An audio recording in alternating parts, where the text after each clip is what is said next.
Honorable Member Shri Narayan Das Gupta ji. Thank you very much, sir, for giving me this opportunity to speak on this important Finance Bill 2021-22. Sir, I will just start with a few observations which from the earlier speaker I made it. उन्होंने कहा कि विकास का पहिया बहुत तेज़ी से बढ़ रहा है और अगर विकास का इतना तेज़ी से बढ़ रहा है तो महारत्ना क्यों बेचा जा रहा है, इसका कोई जवाब जो है नहीं दिया गया। और फिर अगर तेज़ी से बढ़ रहा है तो मान लेते हैं तेज़ी से बढ़ रहा है तो 73% वेल्थ जो है 1% रेजिडेंट्स के पास है, जबकि बाकी 72%। तो बेनिफिट किसको जा रहा है तेज़ी से बढ़ने का? एक कहा गया कि मोदी टैक्स और किसी के जेब पे नहीं पड़ रहा है टैक्स, और उसका एग्जाम्पल भी दिया कि 5 लाख रुपए तक शून्य टैक्स होगा, जबकि पहले 30,000 था। ये नहीं बताया गया कि लोगों की इनकम भी 25% कम हो गई है, रुपया 5 लाख से डेप्रिसिएट हो गया 4 लाख पे रह गया है।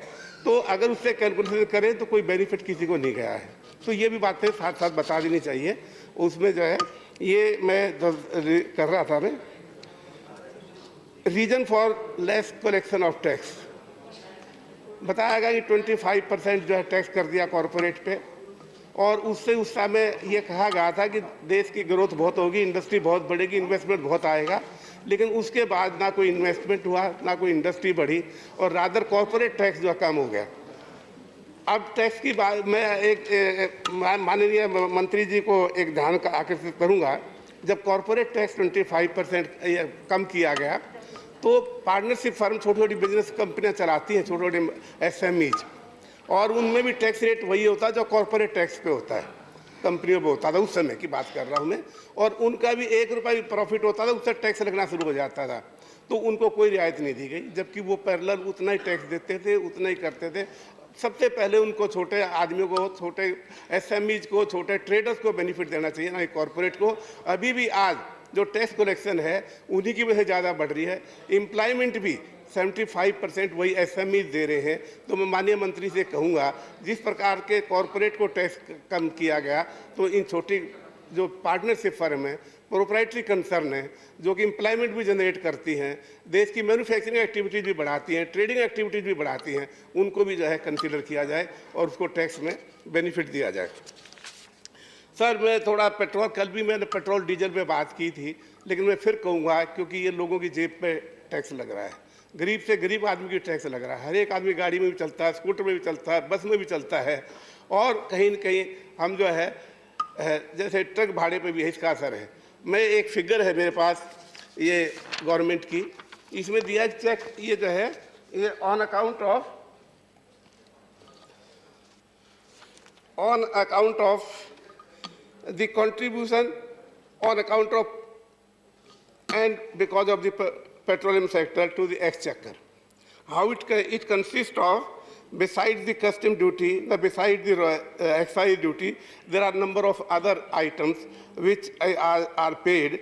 This includes service tax, IGST, others, custom duty, cess. Besides this, I have taken the figures from that. Excise duty in the year 1890, it was 2,14,368 crores.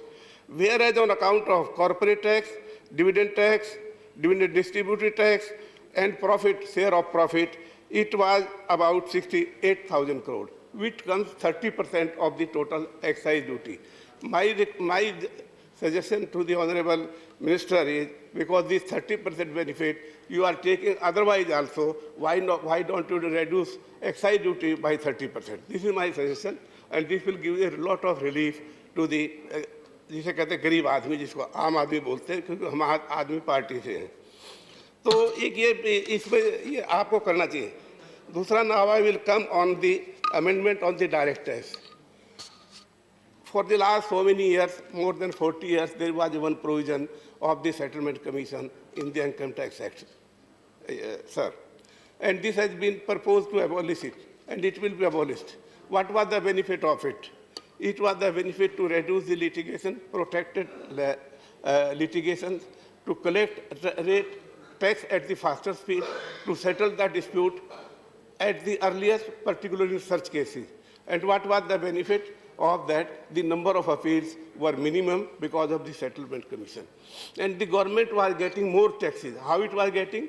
Because particularly in such cases, they used to come to the settlement commission as हमारे अभी professor Ram Gopal ji ने बताया कि red करते हैं 50 करोड़ की उसकी income है 200 करोड़ सरेंडर करके ले आते हैं और उसके बाद एक और करते हैं वायलेशन करते हैं इनकम टैक्स एक्ट की there is a provision under section 138 of the income tax you can not share the particulars of the SSC tax payer with anybody except with the tax payer raid करते हैं immediately next day papers में आ जाता है कि इसके फलाने के यहाँ रेड की उसने इतने टैक्स का डिस्क्लोजर किया और वो चोर पकड़ा गया तो एक वायलेशन 138 का लोग उसको फाइल नहीं करते हैं लेकिन मेरा सजेशन है कि सख्त से सख्त इंस्ट्रक्शन दी जाए इनकम टैक्स डिपार्टमेंट को कि जो प्रोविजन है 138 का उसका जो है वायलेशन ना किया जाए और ये एवरीडे हो रहा है एवरीडे सर्च केसेज में हो रहा है और 138 में ये इसका जो है सेटलमेंट कमीशन का एक फ़ायदा ये भी था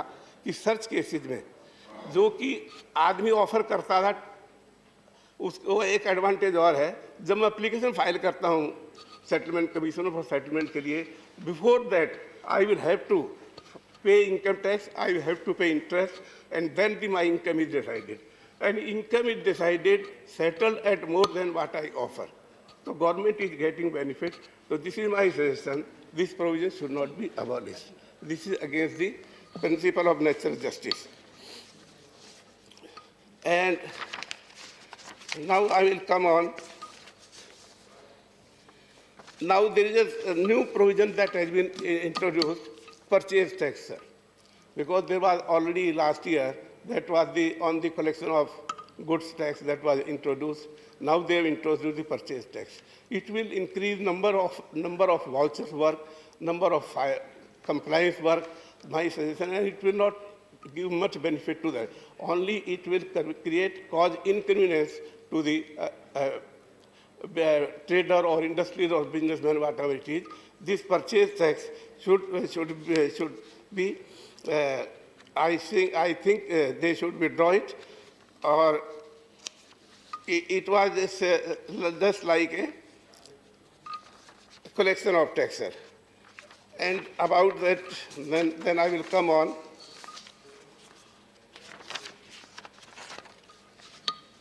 Abhi, I was just sharing with that of the abolishment of the settlement commission, sir. I would like to say because अभी पिछले साल ही विवाद से विश्वास जो है स्कीम आई और उसकी समय समय पे सीमा बढ़ा दी गई है अभी भी टाइम बचा 31 मार्च तक का है इसका कारण ये था एक ही था कि टैक्स जल्दी आ जाए विवादित डिस्प्यूट और जल्दी सेटल हो जाए और जो है एसएससी अपने काम में लग जाए उसी को देखते हुए अब ये जो है सेटलमेंट कमीशन का सेटलमेंट का प्रावधान हुआ था और पैरेलल था अगर आज सेटलमेंट कमीशन नहीं होता जितनी अपीलें आज पेंडिंग हैं इससे कई गुना ज़्यादा अपीलें होती तो आप अगर सेटलमेंट को हटाएंगे प्रोविज़न को तो कुछ सालों बाद फिर आपको इसको विकास से विवाद से विश्वास स्कीम फिर वापस लेकर आनी पड़ेगी तो मैं फिर करूँगा फेसलेस स्कीम का मैं स्वागत करता हूँ फेसलेस असेसमेंट जो है सरकार ने चालू की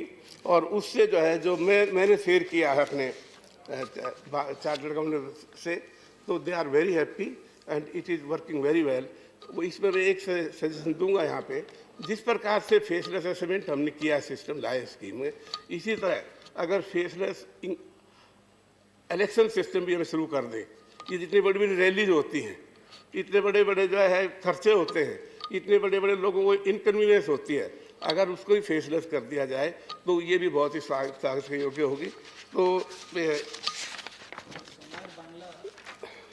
हाँ सोनार बंगला और एक जो है सर पोस्ट बजट में जो है हमेशा फाइनेंस मिनिस्टर जो है क्या करते हैं एक मीटिंग लेते हैं लेकिन वो बड़े बड़े इंडस्ट्रियल हाउसेस के लिए लेते हैं उनसे सिर्फ ओपिनियन लेते हैं मेरा इसमें सुझाव ये है कि इसी प्रकार से जैसे मैंने बताया कि एसएमईज और जो छोटे ट्रेडर्स हैं छोटे इंडस्ट्री वाले हैं वो इनकम भी ज़्यादा जनरेट करते हैं एम्प्लॉयमेंट भी ज़्यादा जनरेट करते हैं तो उनको उनसे भी जो है पोस्ट बजट मीटिंग एक जो है फाइनेंस मिनिस्टर को करनी चाहिए और उनकी भी सलाह इसमें लेनी चाहिए दूसरा कहीं हम एक्सपोर्ट में बहुत पीछे जा रहे हैं हम कुछ कंट्री ऐसी हैं, पर्टिकुलरली इन टेक्सटाइल इंडस्ट्री जो है, हम बांग्लादेश से भी नहीं कम्पीट कर पा रहे हैं, और भी कितनी इंडस्ट्री हमारे पड़ोस में जिससे एक रेवेन्यू का भी लॉस हो रहा है, एक्सपोर्ट्स का, उसकी वजह से हमें फॉरेन एक्सचेंज का भी कहीं ना कहीं घाटा जा रहा है। और उसी का कारण है कि हर बार हम कोई नया विधेयक लेकर आ जाते हैं जिसमें मांगते हैं कि 74% का जो है हमें निवेश करने की परमिशन दी जाए। तो एक्सपोर्ट्स के बहुत ही दयनीय पोजीशन में है। इसमें भी मैं ऑनरेबल फाइनेंस मिनिस्टर से कोई इंसेंटिव का प्रावधान उसमें किया जाए, और जो है ताकि इसको भी प्रॉब्लम किया जाए। जो आज हमारे महारत्ना को बेचने की है प्रॉब्लम आ रही है, उसको जो है रोका जा सकता है। और जिस निजीकरण जिसे कहते हैं, और अब मैं थोड़ा सा किसान पे भी बात करूँगा, एमएसपी पे। एमएसपी के लिए कोई प्रावधान इस बजट में नहीं दिया गया है। हालांकि वायदे किए हैं कि हम जो है एमएसपी रेट देंगे, कानून बनाने की जरूरत नहीं है, हमारी बात पे विश्वास कीजिए। लेकिन उसके लिए कोई इस बजट में प्रावधान नहीं है कि कितना रुपया एमएसपी के दिया गया है ताकि किसानों को जो है फसलें जो है एमएसपी पे खरीदी जा सके। आज के दिन जो अपोजिशन है वो टोटल प्रोडक्शन का 6% जो है परचेज किया जा रहा है। तो 6% तो कोई भी नहीं है। उसके अलावा कोई प्रावधान इस बजट में नहीं देखने को मिलता है कि किसानों का एमएसपी देने के लिए कोई बजट एलोकेशन लानी है। ये भी मेरा एक सुझाव है कि एमएसपी के लिए भी इसमें किया जाए। इन सब thank you very much sir. Thank you, honorable member.